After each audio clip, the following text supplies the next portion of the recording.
I think the discussion is ridiculous. I think the empire of lies that has been constructed over the last 3.5 years by the West to try and justify this pointless, destructive war against Russia at the expense of Ukraine and its people is beginning to crumble.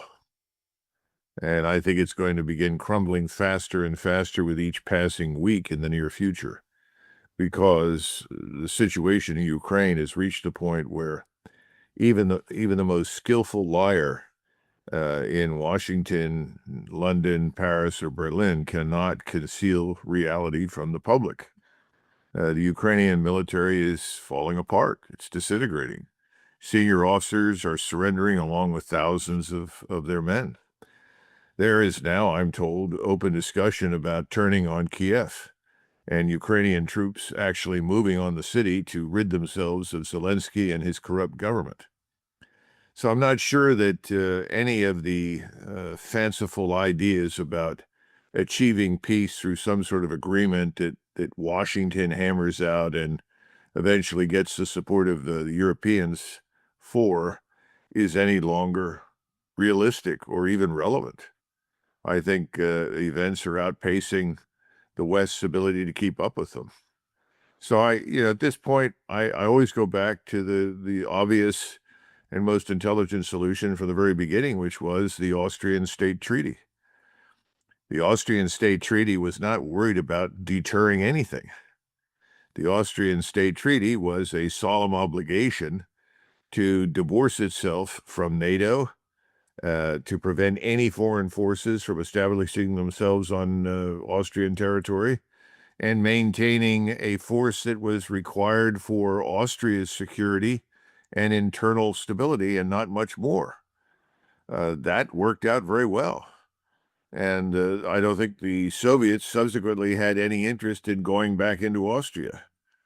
And frankly, I think at some point we'll go back and revisit the situation or conditions in the 50s, and people may rethink a lot of the decisions were made at that point that might have rescued Germany from being split for all those decades. I mean, we just don't know. I'm sure at some point we'll get a look at what's in the archives in Moscow, and we'll probably learn more about what was said here.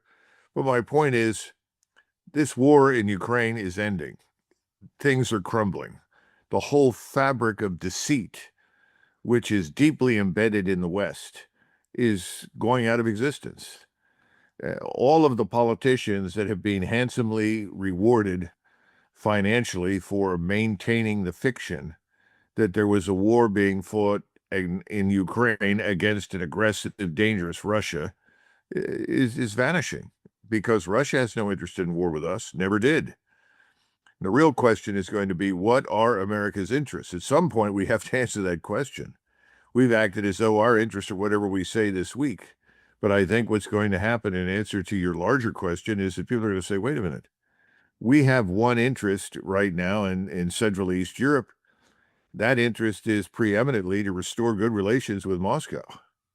Because if you cannot build a better relationship with Moscow, then I think you're going to have difficulty maintaining security in Europe.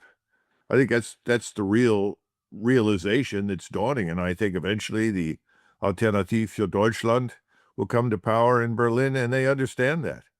And they want to get out of this sort of tar pit, which we find ourselves in as a result of lying ourselves into this war. So that's it.